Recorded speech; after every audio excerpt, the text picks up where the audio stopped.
Apple released some new iPhones this week, and at first glance, the most I can say about them is, well, it is green. I kid, of course.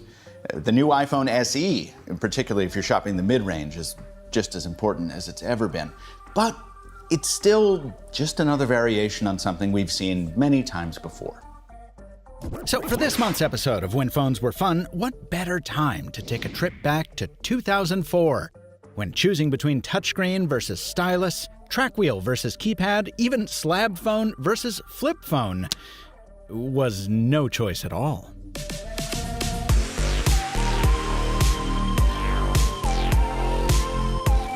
Sony Ericsson's P910 isn't the first phone of its kind. It traces its roots, in fact, all the way back to 1999, when a then independent Ericsson dreamed up one of the first products to bear a now familiar name.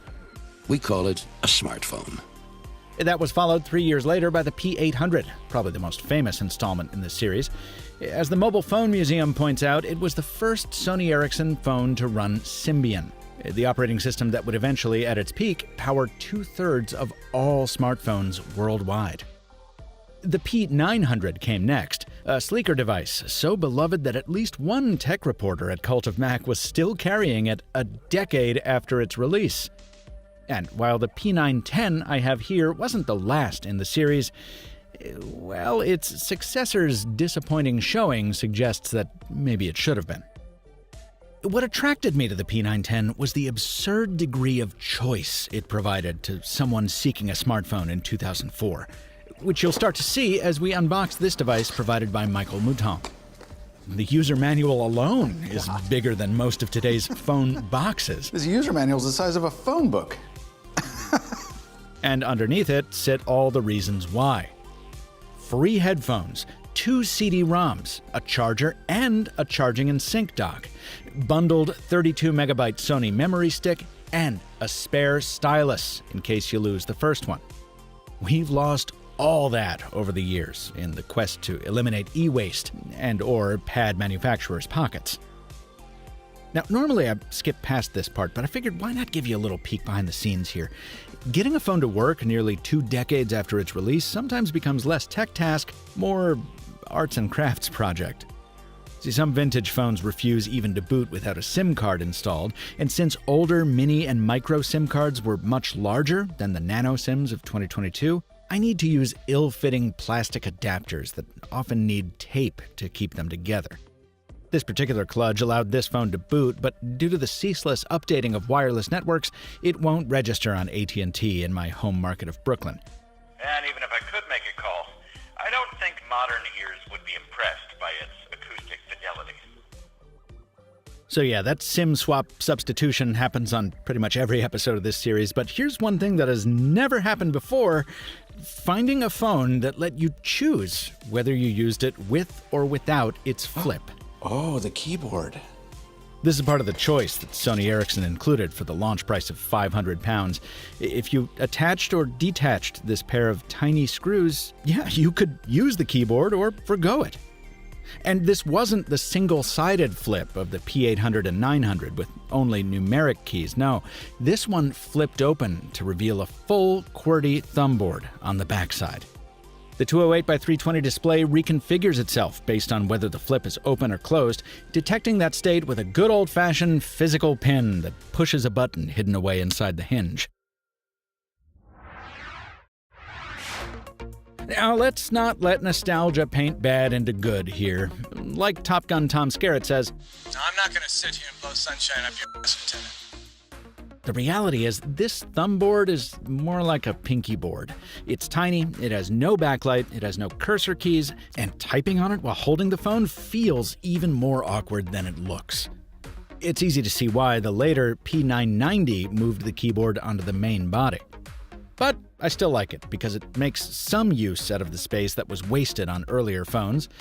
It snaps open and claps shut with authority, and it makes a voice call just a little more ergonomic, something that was much more important back in 2004.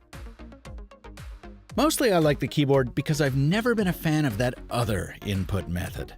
This display is just as finicky as any resistive touchscreen at the time, reacting to pinpoint pressure instead of capacitive conductivity. And while that works well if you're willing to pop out the stylus, writing is another story. Remember that graffiti input method from the Palm Pilot? Yeah, this is a similar approach called JOT from a company called Communication Intelligence Corporation. It's still doing business today, in fact, under the name iSign. Some said it was faster and easier than graffiti. In fact, it would later be licensed by Palm and called Graffiti 2, but personally, I never got into graffiti or anything like it. Even back in 2004, BlackBerry devices had been on the market for a while, proving that pocketable keyboards could also be comfortable ones. Sony Ericsson did take inspiration from the BlackBerry elsewhere, the track wheel on the side. Just like on a BlackBerry, you can roll it to scroll through lists and press inward to select, like a mouse click. But notice there's no back button on the P910.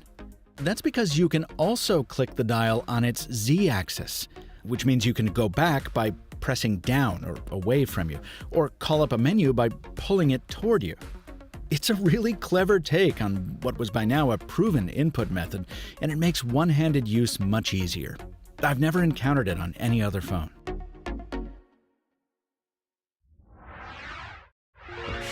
Whether you controlled it with the keyboard, touchscreen, jog dial, or stylus, the software you were using was something called Symbian UIQ. UIQ was basically a user interface layer that made the underlying Symbian operating system a little easier to manage on this 2.9-inch display.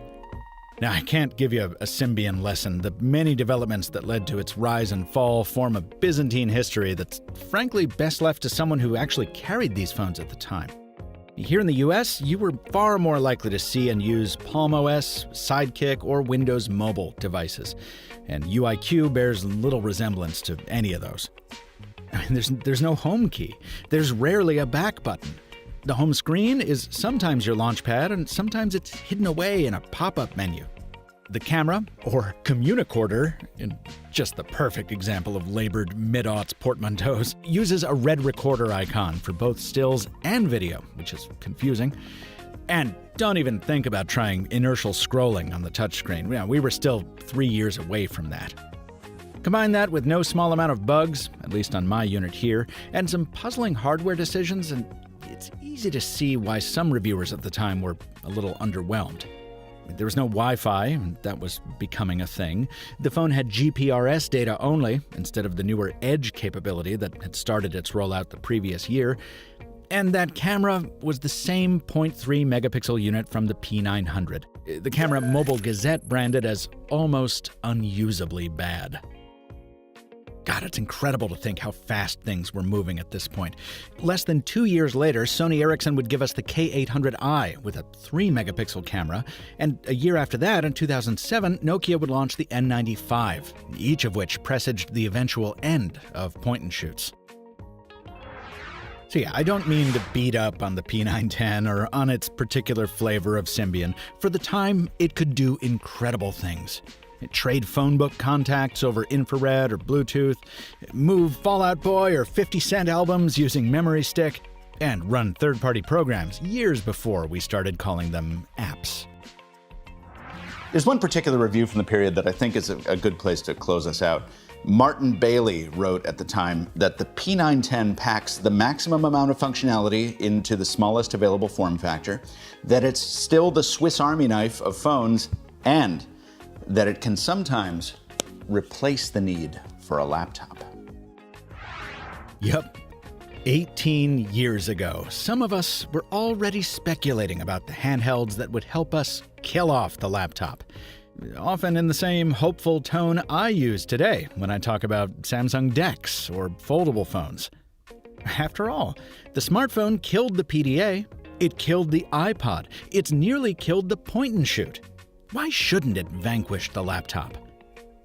Well, it hasn't happened yet, and maybe it never will.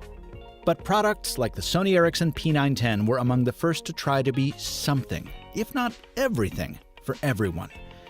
Back in the days when keyboards were optional and phones were fun.